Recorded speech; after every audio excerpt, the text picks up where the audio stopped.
Saudara, Anda menyaksikan Breaking News Kompas TV, saya Vidi Batlolone. Rupiah terus melemah, menyentuh level 18.000 terhadap dolar Amerika Serikat. Pelemahan rupiah diduga jadi salah satu pemberat kinerja IHSG.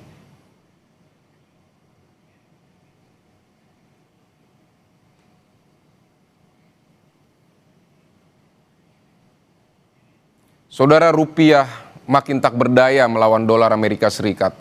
Data dari Google Finance pada Kamis pagi ini, rupiah diperdagangkan di atas level 18.000 per dolar AS untuk pertama kalinya. Sementara dari data terakhir, rupiah pada Rabu 3 Juni di level 17.980. Pelemahan terus terjadi diduga karena akumulasi sentimen eksternal, tensi geopolitik, penutupan Selat Hormuz serta faktor domestik, koordinasi moneter dan fiskal.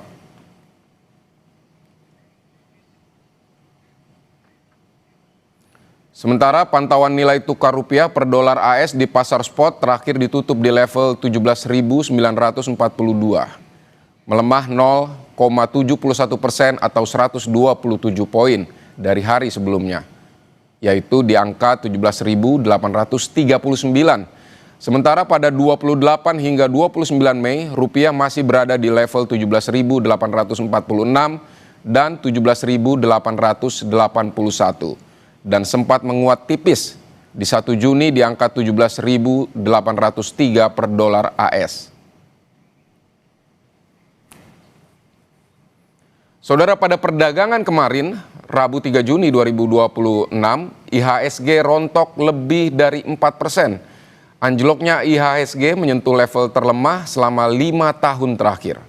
Sejumlah sentimen secara bersamaan menekan investor baik institusional maupun retail, mulai dari pelemahan rupiah yang menyentuh 18.000 rupiah per dolar AS yang memperkuat tekanan terhadap pasar keuangan domestik. Rumor yang diduga akan memuat proyeksi negatif terhadap stabilitas ekonomi nasional,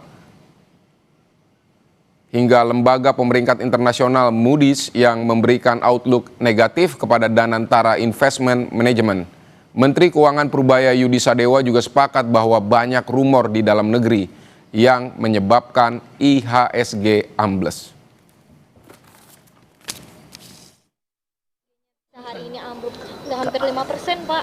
Karena banyak isu-isu negatif yang isu-isu global, cuman kita yang jatuh cuman kita sendiri kalau nggak salah, sama Cina sendiri, yang lain tuh. Jadi saya pikir banyak rumor di dalam negeri yang pasti ketika S&P datang ke sini ada rumor S&P akan mendowngrade. Padahal saya baru mau ketemu nanti malam jam 7 sama S&P. Kalau ngelihat kondisi fiskal kita, harusnya sih nggak ada masalah. Mengutip RTI Bisnis pada penutupan perdagangan kemarin, IHSG anjlok 254,3 poin atau sebesar 4,11%. Pergerakan IHSG sepanjang hari diwarnai oleh 69 saham menguat, 692 melemah, dan 54 saham stagnan. Kapitalisasi pasar BI tercatat sebesar 10.478 triliun rupiah. Aktivitas perdagangan di bursa terbilang aktif dengan nilai jual beli saham tercatat mencapai 25,1 triliun rupiah.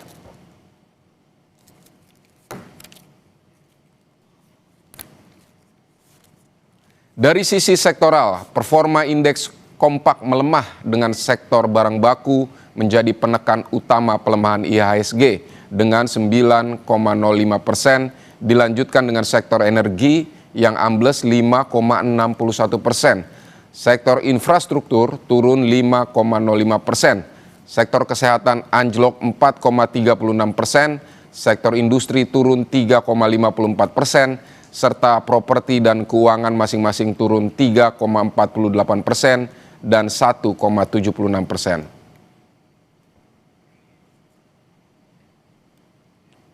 Sementara dalam sehari pada penutupan perdagangan 3 Juni 2026, terpantau asing keluar sebesar 993 miliar rupiah, dan jika ditarik lebih jauh lagi selama sepekan terakhir, aksi jual asing sangat deras keluar dari pasar saham Indonesia sebesar 14,04 triliun rupiah.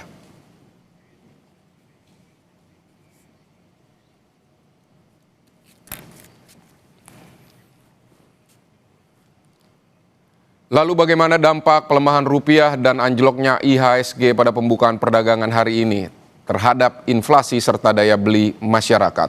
Telisa Aulia Valianti, ekonom dan guru besar Fakultas Ekonomi dan Bisnis Universitas Indonesia akan menjelaskannya untuk Anda. Dan selamat pagi Ibu Telisa.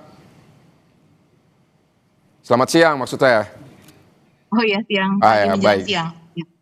Baik Ibu, jadi menurut Ibu Telisa, apa faktor utama yang menyebabkan rupiah melemah tajam hingga menyentuh level 18 ribuan per US dollar hari ini? Ya, tadi kan dikatakan sentimen domestik, tapi juga di globalnya memang ada berita terbaru bahwa ada kebuntuan dari negosiasi antara Amerika Serikat dengan Iran. Jadi saya melihat di sini ada dua faktor, eksternal dan internal.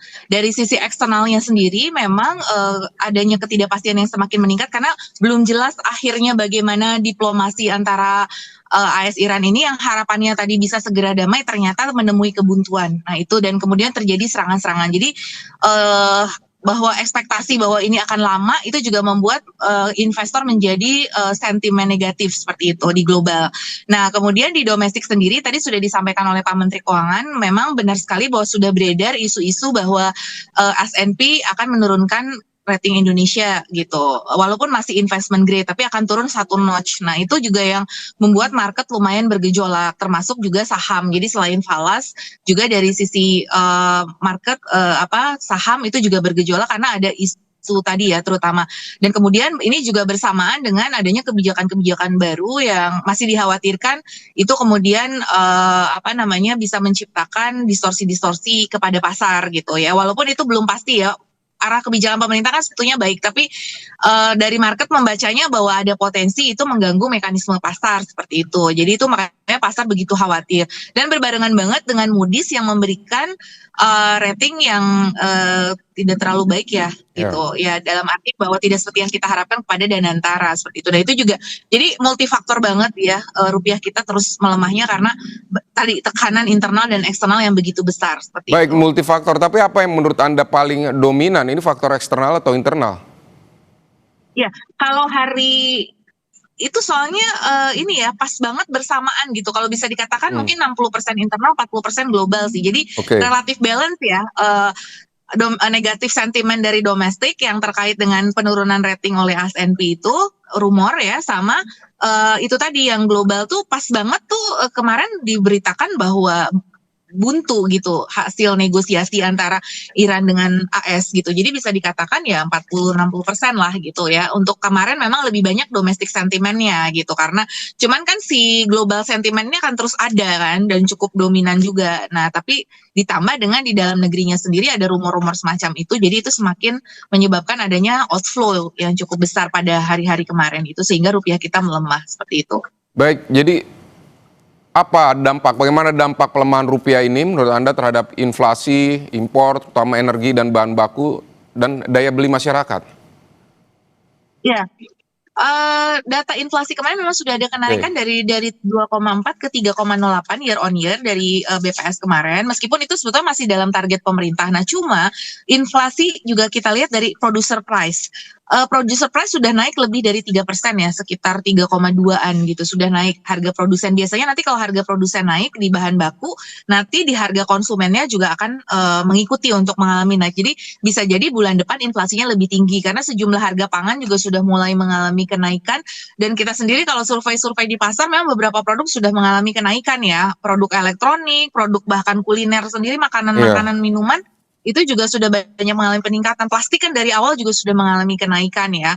Nah BBM sendiri walaupun ditahan, tapi kan BBM yang non subsidi ada kemungkinan direview ya kalau terus menerus misalkan rupiah ini melemah gitu. Jadi potensi kenaikan inflasi dan penggerusan daya beli itu tetap ada, walaupun memang pemerintah bilang melakukan berbagai langkah untuk memitigasi seperti memperkuat tim pengendali inflasi, kemudian juga upaya-upaya untuk menahan administer price ya, menahan agar harga-harga dari yang bisa diatur oleh pemerintah itu ditahan untuk tidak naik gitu kan. Pemerintah terus melakukan upaya itu, tapi seberapa kuat dan seberapa lama game ini gitu kan terjadi gitu. Nah, kalau kita tidak segera mengembalikan tadi ya kredibilitas kebijakan kita dan kepercayaan kepada investor. Sekarang pemerintah Bank Indonesia juga terus berupaya dengan 7 langkah strategis membatasi dolar, menaikkan suku bunga SRBI juga selain BI rate ya, itu juga sudah dilakukan untuk menahan laju ini. Cuma memang sentimen negatifnya itu begitu tinggi ya, sehingga bukan hanya asing yang menarik uangnya, investor domestik sendiri itu sudah mulai menaruh di luar negeri karena ada beberapa kekhawatiran. Nah, itu yang kita jaga. Jadi bagaimana kita memberikan kepercayaan baik investor luar maupun domestik agar mereka tidak melakukan penarikan dolarnya seperti itu. Apa yang bisa dilakukan dalam waktu dekat untuk membalikan sentimen seperti ini? Kalau menurut saya, tim ekonomi dari pemerintah ini harus segera menyampaikan langkah-langkah konkret dan juga realistik dari sisi data ekonomi kita. Jadi artinya bahwa sense of crisis harus muncul, bahwa kita kan selalu bilang fundamental bagus. Sebenarnya sudah tahu semua juga bahwa Indonesia itu pertumbuhan ekonominya bagus, tapi tidak cukup dengan itu. Kita harus menarasikan kebijakan bahwa kondisi kita seperti apa, langkah konkretnya seperti apa, dan kita tidak terkesan bahwa seakan-akan ini tidak mempengaruhi kita sama sekali, tapi lebih kepada bahwa narasi kebijakannya tuh oke loh, kita ini banyak guncangan, ada ini, tapi kita akan berupaya untuk melakukan langkah ini. Jadi untuk pertama tuh kita akui dulu ada sense of crisis, bahwa ada sesuatu yang memang terjadi. Jadi kan seakan-akan kita tidak bisa bilang bahwa rupiah ini sama sekali tidak mempengaruhi ekonomi Indonesia. Itu membuat market jadi makin loh, kok Indonesia tidak terlalu peduli ya dengan kursnya, seakan-akan gitu ya dari komunikasi kebijakannya. Jadi perlu perbaikan dari sisi komunikasi kebijakan, terus memperkuat tim ekonomi ya. Tim ekonominya ini antara Menko, Bank Indonesia, terus kemudian Kementerian Keuangan itu untuk solid.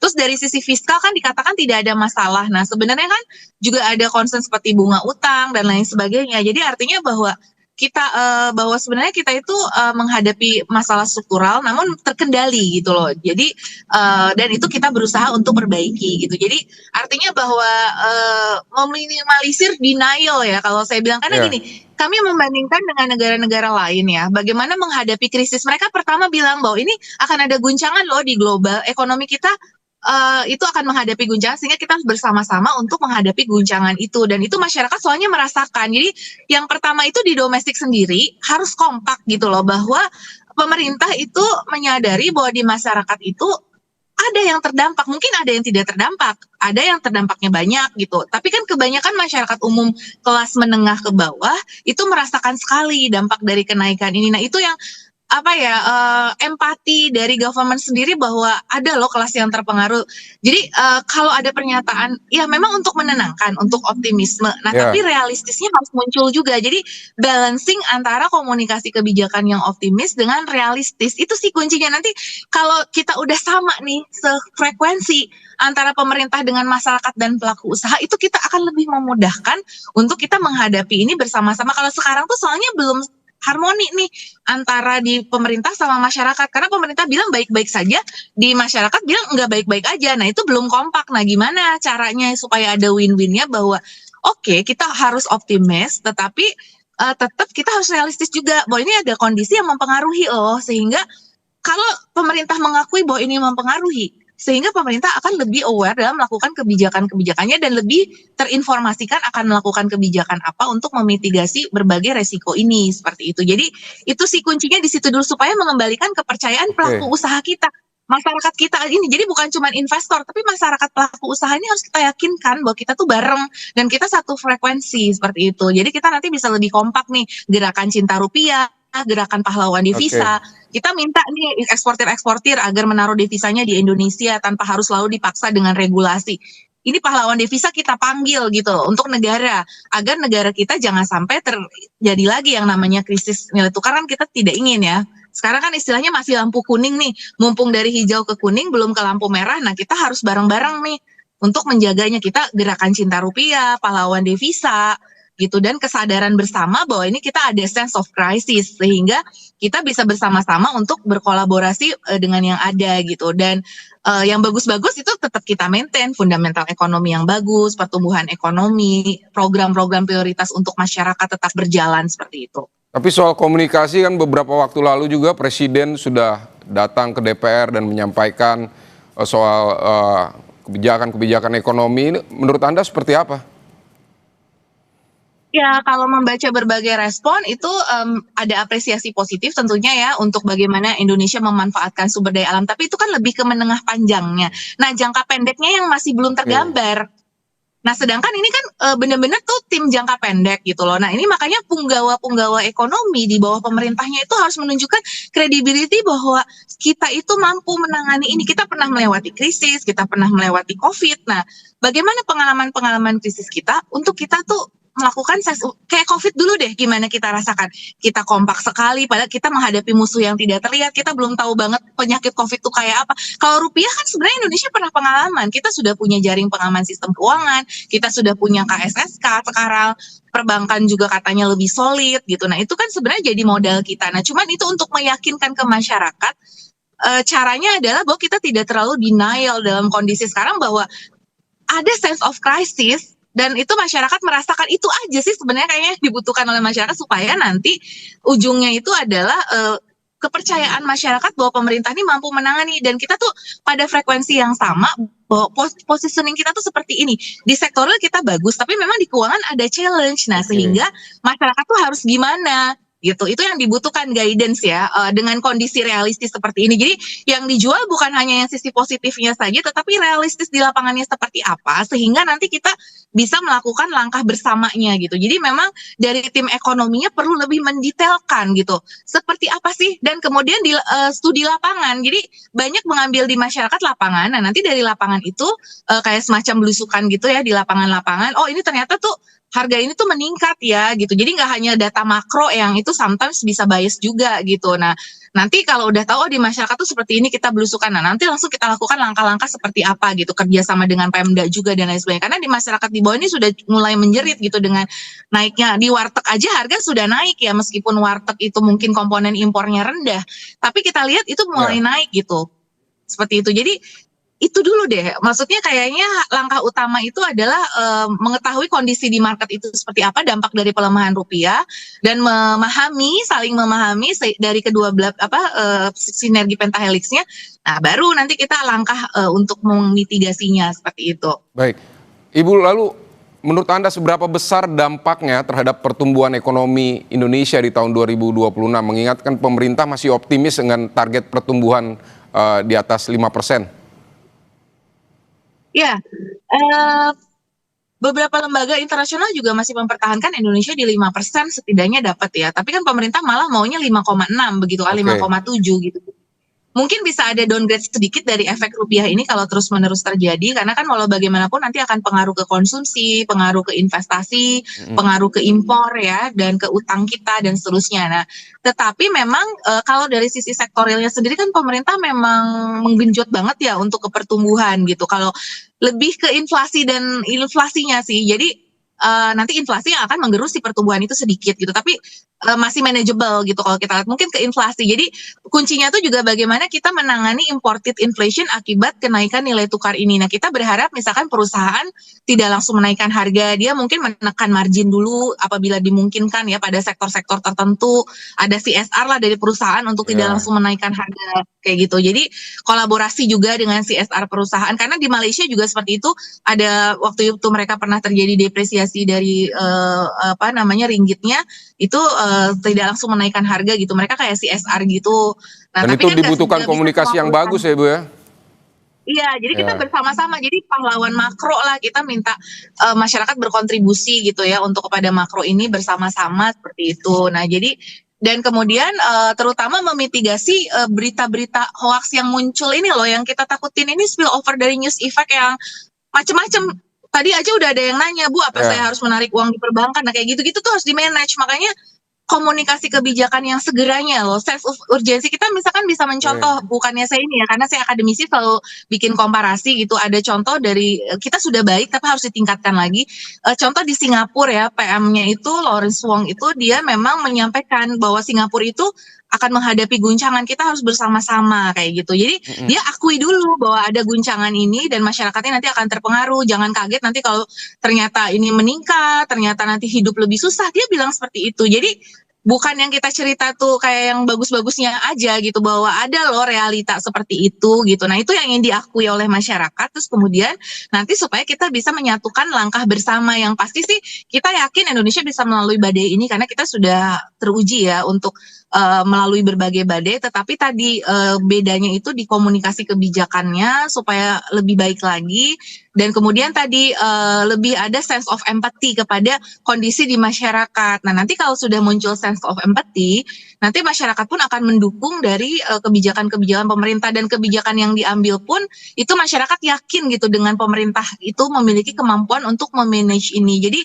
jangan terkesan terlalu menyepelekan karena itu masyarakat malah jadi tidak Ya, percaya seperti itu. Kalau ingin mendapatkan kepercayaan itu justru bukan dengan kita misalkan terlalu membagus-baguskan kita, tetapi lebih ke ini loh langkah-langkahnya, kita punya langkah ini, kita punya stand seperti ini, kita melakukan ini, sehingga masyarakat pun oh iya, pemerintah tuh memang sudah berupaya gitu, dan masyarakat akan mendukung dengan behaviornya. Misalkan dari sisi neraca jasa kita kan negatif terus, salah satunya jasa traveling. Nah, kita mungkin mengurangi traveling keluar yang tidak diperlukan karena itu akan menggerus dolar, misalkan kayak gitu-gitu. Jadi masyarakat pun bisa membantu dari behavior. Terus pengusaha eksportir gitu bisa menaruh memang dolarnya di Indonesia, mengkonversi dolar. Kita butuh eksportir pahlawan devisa yang bisa mengkonversi devisa yang mereka miliki, karena kita lagi butuh banget. Kemarin kan devisa udah turun ke 146, jadi turun lagi ke 5,6, dari 5,8 bulan impor sudah turun ke 5,6. Nah, ini kita ya. hati-hati, memang masih di atas 3 bulan impor, tapi itu sudah mulai trennya menurun terlihat. Nah, neraca dagang kita juga sudah menipis. Nah,